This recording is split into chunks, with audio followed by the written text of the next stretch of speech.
Coming up in this episode, Bronco's women's rookie joins Sydney in dream move. Robins restructure their board level members.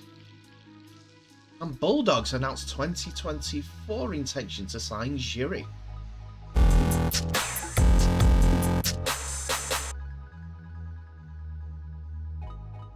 Hello and welcome back to the channel Held Dominance. Anthony here. Please remember to like and subscribe, and also click that notification bell if you're enjoying what you're seeing and if you want to continue seeing more.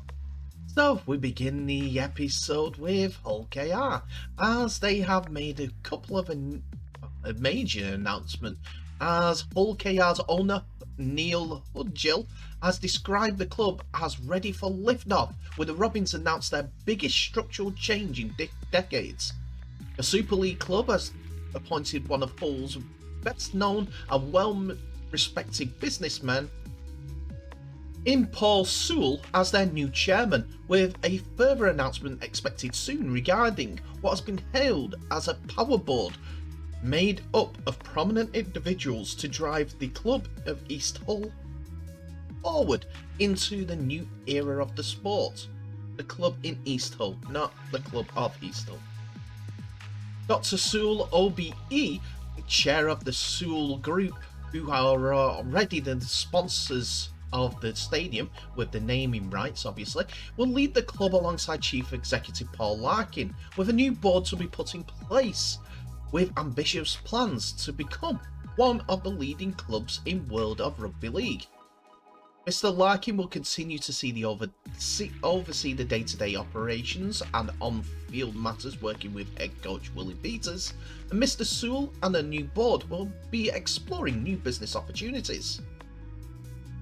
It marks significant changes for the club until Mr. Larkin's appointment had been for a long period run on a whole solely by Mr. Hudgill, alongside previous CEO Mike Smith, with no recognised board in place. My apologies. Mr. Larkin is on the left, Mr. Hudgill in the middle, and Mr. Sewell is on the right. After last year's reversing a decision to sell HKR, Mr. Hudgill will take on a new role of owner-director. Still a key figure at his boyhood club, its whole lives understanding that Mr. Hudgill has increased his controlling stake in the company rather than see it being diluted, despite what is expected to be a significant investment already into the club. "We're ready for liftoff," said Mr. Hudgill following the announcement. "Having bought the stadium, having a professional board led by Mr. Sewell is a massive step forward for us in achieving the goals of being a top four in everything we do. For me, these are exciting times in being involved with this great club." The purchase of Craven Park in March of this year, with an exclusive option to secure the surrounding land from Hull City Council, was declared at the time by CEO Larkin as a landmark moment for the club. So it has been proven to be allowing Rovers to overhaul their board structure and plan for the future that looks significantly different to the one painted for the club as little as 3 years ago, even before the global pandemic and recent economical challenges. Mr. Sewell has already begun work alongside Mr. Larkin to compile a portfolio of potential board members, with the club privately confident of announcing what would they hope will be a formidable business contribution and combination to drive the club into the new era economically and in turn on the field. There even seems to be long-term plans in place for an overhaul of the East Hull site, with new training facilities for the first team and academy just to start. Meanwhile, the Super League strategic partnership with IMG is set to bring about major changes to the game, including a return to franchise model with no relegation, proving certain criteria are met. It's a combination which provides an opportune time to relaunch the club with a new structure and new ambition. One of the main things that attracted me is the revitalization of the game itself through Super League's association with a worldwide sporting giants like IMG, said Mr. Sewell, who insists he will not interfere on the on-field matters. The board will not be interfering with the playing side. That will be left to the head coach and his team, supported by the CEO. Our role is to concentrate on developing the business to sustain long into the future.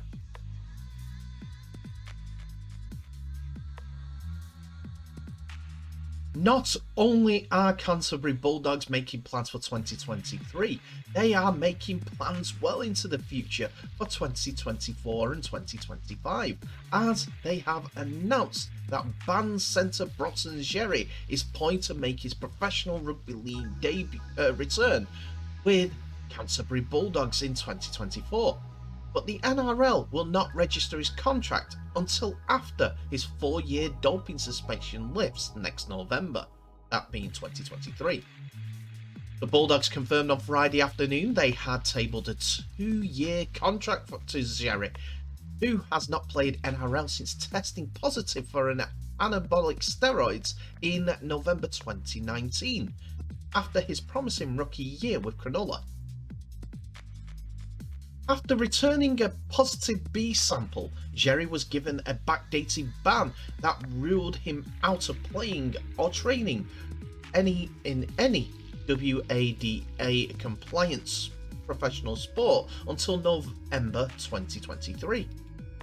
WADA is the World Anti-Doping Agency. When his ban was handed down in March of 2021, last year, Xerri said he had not lost hope he could one day return to the NRL, and he's now set to do so with Canterbury. Xerri has been on the Canterbury Bulldogs radar for some time, and his long-standing relationship with general manager of football Phil Gould, who Xerri knew through coming through the grades at Cronulla at the same time as Gould's own son Jack did while at the Sharks. However, the NRL confirmed that no contract would be registered in the short-term process, despite the Dogs' decision to make a play for Xerri as early as they have done. In a statement to the the Australian Associated Press, a spokesman for the NRL said in a statement the NRL has not received a contract for registration. But they also said the NRL will not consider registration of a contract until the player's period of ineligibility ends. Despite all this, Canterbury released a statement via their own website saying the Canterbury Bankstown Bulldogs would like to confirm the club has issued a playing contract to Bronson Xerri for the 2024 and 2025 NRL seasons.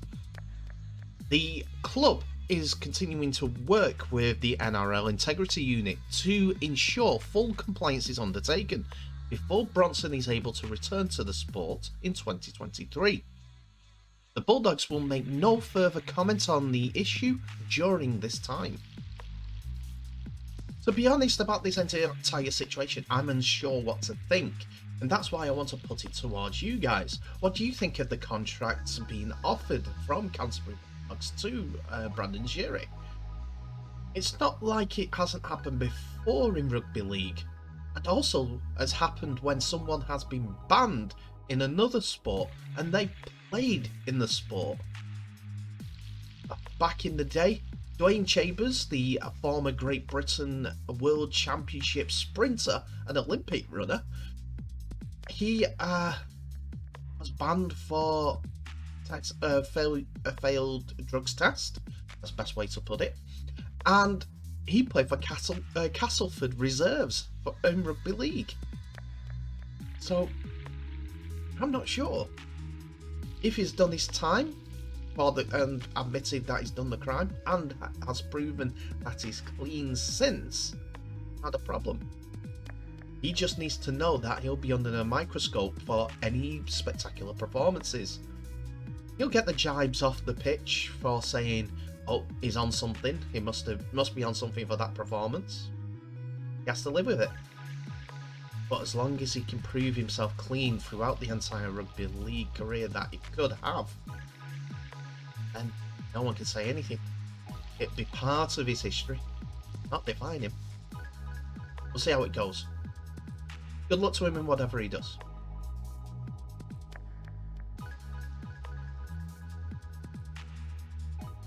And finally, in today's episode, a little bit of a positive news from the Betfred Women's Super League South, as London Broncos winger Beth McFarlane has reached a short-term agreement to represent North Sydney Bears, less than a year after first playing rugby league. McFarlane jetted off to Australia at the conclusion of the Broncos 2022 Betfred Super League South season, and that was to coincide with working as a water sports instructor in the off-season. A talent for rugby league was quickly spotted, and now she trains 3 times a week with the New South Wales Rugby League side and part of the squad until she returns to the UK in April. It's an opportunity McFarlane admitted she could not refuse to be part of, and hopes lessons learnt down under can benefit her game when she lines up for the Broncos again next season. It's been a bit of a whirlwind year, said McFarlane.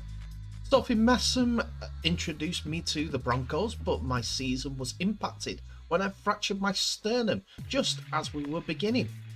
I couldn't do much physically, then my visa to work in Australia was approved, and now I'm part of the South Sydney Bears.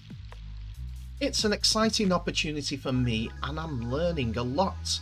We have a few test matches planned over the Christmas period and then the league begins in the new year, so I'm going to make the most of my time I have here to develop and learn as a player. 3 months have passed since the Broncos ladies were last in action against Cardiff Demons in the Betfred Women's Super League South Playoff Grand Final, and after winning all their league fixtures, the Broncos ladies agonisingly missed out on winning a Grand Final when losing to their Welsh rivals, who went on to win their second Super League South title. That result has only fueled the fire though, and McFarlane is excited to return to England and work towards going one better than last season. I've had plenty of conversations with Colin Baker, the head coach, who has been great for the team, said McFarlane. I'll be arriving back in the UK in late April, so we're hopeful that will tie in nicely with the beginning of the Broncos 2023 campaign. I've been brought up around rugby union and there are some adjustments I've had to make into my game to play league effectively, which Colin and my teammates have been helping me with. Tackling is a lot different, but the core skills and the social aspect of the game are very similar. We were gutted to miss out on the playoffs last year, but hope to go one better next time around. So young McFarlane has got a dream move, to be fair. Australia bound for a job and then playing for the Sydney Bears in the Harvey Norman Premiership. It's like the second tier of rugby league in Australia for women, but it's a rugby league move. It's down under and in Christmas time in Australia in the nice sun in their summertime. Not a bad way to do it. And there's a couple more players looking for help from anyone who can spare it to help them get down to Australia as well. Franciny Amaral of the Brazilian team, as well as Byanca Rita, who's a halfback with the Brazilian national team, are looking to get into Australia and play rugby league in Australia for 2023. And they've made up a chuff.org campaign so that people can help donate to their funds to finance the move down to Australia.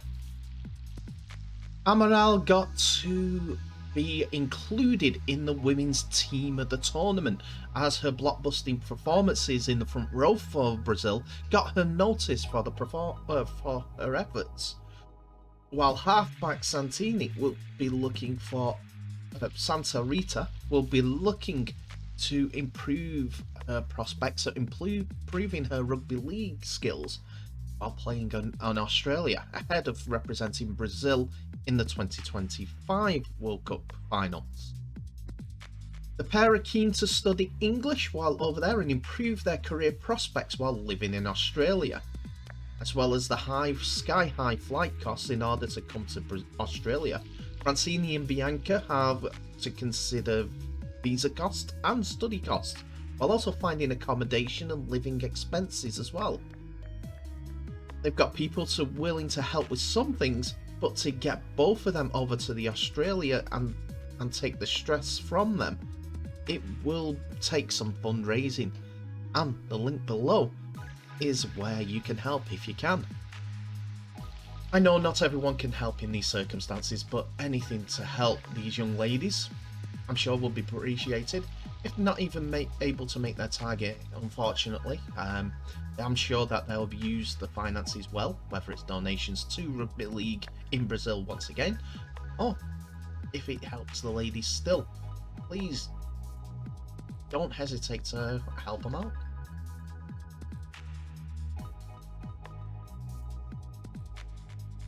And that's it for another episode, ladies and gentlemen. Thank you so much for watching. Please remember to like, subscribe and share this video worldwide, as well as clicking on that notification bell for any updates on new videos that may be coming your way in the future. Tell me what your thoughts are on today's episode in the comment section below, as it's open for business. And also remember, if you can, help out the ladies from Brazil achieve that rugby league dream. You're taking donations from £7 all the way up to whatever you can afford. It's only a small thing, and I hope you guys will help out in some way. In the meantime, tell me what your thoughts are in the episode's contents are in the comments below, and please remember my one rule: be respectful about it. If you want to contact me, please don't hesitate to contact me on this channel through the comment section. I'll answer any questions that you may have. In the meantime, thank you so much for watching. Please remember to share this video worldwide. I'll end the episode as I always do by wishing you all the very best. So please stay safe, and I'll see you in the next episode.